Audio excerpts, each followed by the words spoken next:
All right, 35 days until showtime, or I hope a show that never comes, a default that never happens. Nevertheless, there are some chess moves to be made, understand our options, and that is what today's show is all about. Couple of things for new subscribers. There is a little explanatory video about how to navigate the channel. There is a playlist, and you may want to use that. It is much easier to follow it if you were to use the playlist. My usual disclaimers. This is education. I am sharing my research that I do to manage my portfolio, and you make the decisions. And I am not a wealth management advisor. I don't do politics. I don't have merchandise. So let's all learn together. How is today's discussion organized? We're going to look at where we are, the background of today, and kind of see what happens if the interest rate curve does indeed change, and maybe it will, maybe it won't. We'll look at some of those considerations as well. Look at some agencies, by that I mean government-sponsored entities that may not have crossed your radar so far, but offer higher yield than treasuries, and we'll talk about what that means. And what is the plan we can create for the next 35 days? Now, here's the background. If you were to look at just treasury yield in the last 9 months, the change is amazing. In the long term, it has gone down a little bit. In the short term, this is like a stick that is looking to break. However, there is really no clear signal that the upward trajectory of the very, very short term is going to reverse. And until we see very clear evidence, we can just keep eating 5+% state tax free. That's awesome. We'll keep taking it. A couple of things that are looming. There is the next FOMC meeting on June 13th. Could there be another increase? Could there not be another increase at rates north of 5%? Pre-state tax, which really means it's closer to 6%, on a pre-tax basis. It really doesn't matter whether the rates increase or not. This is pretty awesome as it is. And the real challenge with the June 13th timeframe is what could or would or should happen with respect to the debt ceiling. Now, what makes treasuries attractive in the first place? Why do we keep feasting on it? One, the volume per day is just astronomical. About 1 billion of these trades happen every day. The other part, compared to your bank CDs or anything else, is if you own a 10-year treasury and you were to sell it 2 years in, and even when you sell it, you are 3 months into a 6-month period and your next coupon is due in 3 more months, you will get that pro rata share of your interest, which is awesome.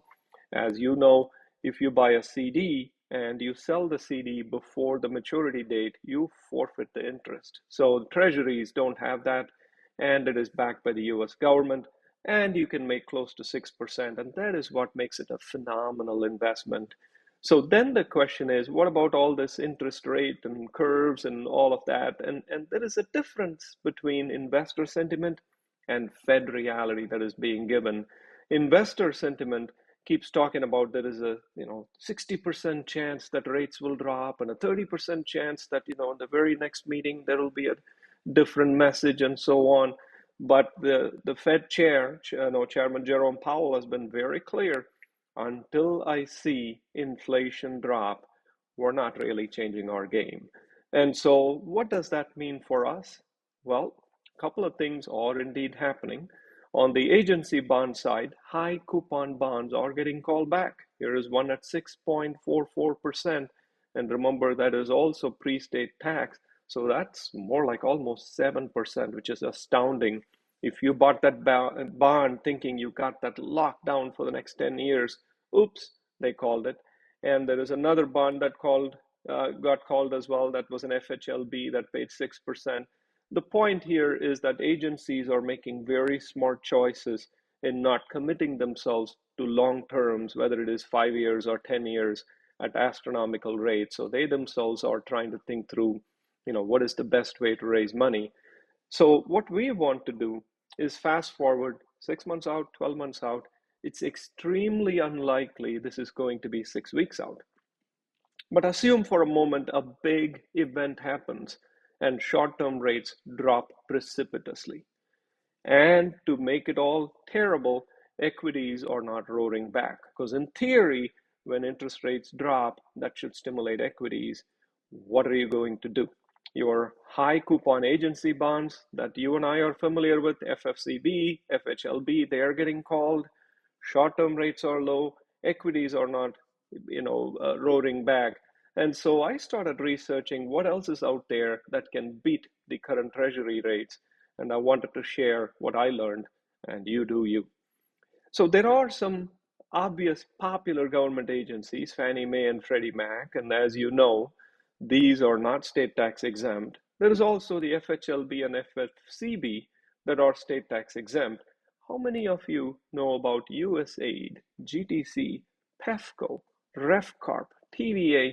And these names are used here and there, but I wanted to dive deeper only to take that knowledge and put it in the back burner and say, we'll revisit it, and I'll walk you through when to revisit it, or when I plan to revisit it, rather.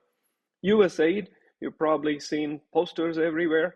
In short, USAID's goal is to make friends with the developing world. So we go feed people in Indonesia, the United States government does, and the United States government says, hey, we'd like to raise some money to do that. However, we will guarantee that we will pay you back. Oh, by the way, this is not state tax exempt, and the bonds are long-term bonds, and the yield indeed is a little bit higher than comparable treasuries. And so I don't know whether you are ready to own 10-year treasuries. That's your decision. But if you want to own 10-year treasuries, you can add another 0.8% and own USAID instead. However, you have to pay state tax. So you should do your calculation. If your local state has a tax of 6% or 8% or whatever it may be, you then have to say, I have to take that away from my coupon and see if the premium on the coupon balances out the state tax, or something you need to do that calculation on for your state. In the state of Illinois, if you really want to own 10-year, that's up to you. 10-year, for example, right now pays 3.4 something percent, and this USAID pays 4 something percent. By the time you take 6% state tax out, you get to 3.5. So there is a really small arbitrage here where you can make 0.1% interest more coupon by buying USAID. But it just isn't compelling in my opinion, and you do you. Let's go to another one. Well, this one is GTC. GTC says, well, a friendly country wants to buy US made arms, and we're going to say, no problem. As a matter of fact, you don't need to even pay us in full. We'll lend you the money to buy our arms. And that's one of the things that happens quite a bit here. And the government says, well, we need the money to loan to the foreign government to turn around and buy US made arms. And to make it easier for you to give us the money to then turn around and give to the foreign government, we will guarantee that 90% of the interest and 90% of the principal will come back to you. You take a little bit of a risk, and oh, by the way, you have to pay state taxes. But if you do, we'll give you a smidgen more in yield. Once again, if indeed the interest rates are 0.5%, to go 0.3% higher than 0.5%, this is a pretty good deal.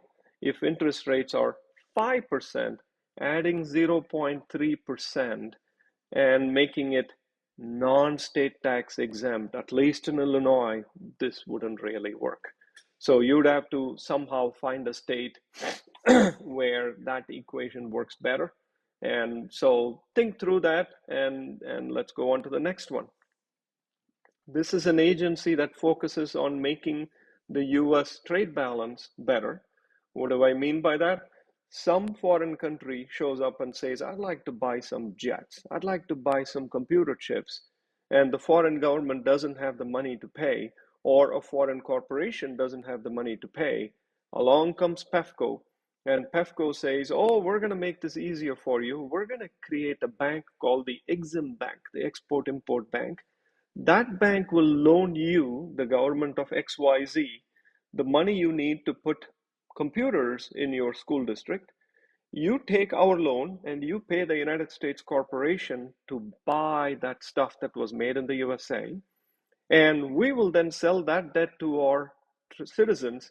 And again, you have to pay state taxes on the coupon, and we're going to finance it for about 10 years. But we're going to give a really sweet deal here. We're going to give 1% more in the coupon than the 10-year. And so instead of imagine 3.4%, you could make 4.4% for 10 years. As far as just the coupon goes, this is a pretty good deal, in my opinion, because you can take 1% and pay the state income tax and still come out ahead. The only thing is, do you want to own something that has a 10-year duration? That's entirely your choice, but that's a little tough for me to swallow 10-year duration at this point. Maybe July, this is a great deal, but right now it is not. Let's go to another one. Another institution that you may not have heard of. This is called RefCorp. RefCorp was born through a congressional bill after the spending and thrift crisis, meaning banks started going under and the FDIC alone could not bring it back up. And so an institution was created that essentially was funded to do bank bailouts. So the Silicon Valley Bank bailout, where did that money come from? It actually came from RefCorp. So RefCorp has a budget independent of other institutions that it then uses to bail banks out, but then it needs to fill the coffers of its budget, and so it turns around and issues bonds. So here is how those bonds work, and the picture is incorrect. It should show a bank. This is also backed by the United States government, and the principal is guaranteed. However, the interest is not. To make you feel better about it, RefCorp has to own the entire principal and interest in T-bills. And so you would like to believe that it is not going to go under, meaning the institution that bails banks out itself is not going to go under. However, you still have to pay state taxes, and it is a long duration bond, and it pays a little bit more than comparable treasuries. What does all of this mean? Oh, there is one more I forgot, and that is the Tennessee Valley Authority. The Tennessee Valley Authority, you can call it a government-sponsored entity. Maybe in the Depression era it was, but they call it backed by government, but it really has no government backing whatsoever. It just has an endorsement by the government. Your par is not guaranteed. Your interest is not guaranteed. The Fed will not issue new bonds to rescue you. And the only sweetener here is it is state tax exempt. So if you want to own something that is state tax exempt but is not guaranteed by anything else, and did I say no guarantees? You do you, but you do get a much higher coupon. But then, maybe you want to look at AAA corporates or AA corporates or a single A corporate. It kind of compares to that, in my opinion, and you do you. And to me, owning this versus owning a single A corporate, they probably pay roughly the same coupon. The single A corporate may even pay a higher coupon. You do have the advantage of state tax exempt. So it's a decision for you to make. That's another alternative. Now, why do I bring all of these up? For the simple reason that if there is uncertainty in treasuries, where can you turn? If interest rates drop, where can you turn? And how can you make a yield more than the treasuries? And what can you do at that time? But for the next 35 days, here is a very simple decision. Between now and June 13th, I am accumulating cash in FDIC protected accounts, and I'm buying treasury bills that mature well before June 15th. And I did put something on the nose on June 8th, which gave 5.5%, because I thought that was a great way to take slightly higher risk and get a much higher coupon compared to what else is available. And so on or around June 13th, there are multiple paths the world can go. One is we have the FOMC meeting on June 13th. Chairman Powell comes in and says, we're increasing the rate, decreasing the rate. There could indeed be a debt ceiling crisis. It would be terrible, terrible if it happens. But if it does happen, there may be some changes in short-term rates. What are the changes? On the one hand, if the debt ceiling crisis brings the country to our knees, there may be a huge economic collapse, and that causes the FOMC to say, oh man, what are we going to do? We need to prop it up and decrease the rates. Doubt it. And the most likely outcome is that our rates will go up and not down, and the crisis will be averted. And so, in all likelihood, we'll all be buying more short term treasuries in around June, July frame, and it pays even more than 5.5%, and that is before state tax. The next likelihood, unfortunately, is whether or not there is a debt ceiling crisis, actual debt ceiling or a default, whether or not there is a default, equities are very likely to crash. And if equities crash, I would want to take advantage of that and look for good, solid value investment stocks that you can put a percentage of your portfolio towards. The last and absolutely crazy 1% is everything crashes and burns, and the government is the Fed is forced to dramatically drop interest rates because the country is in disarray. And you really don't want that to happen.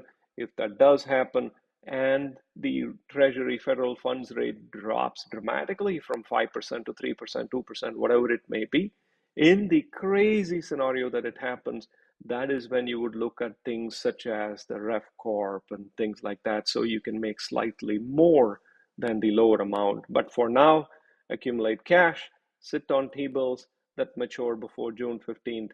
Thank you for listening to Yield Nerd.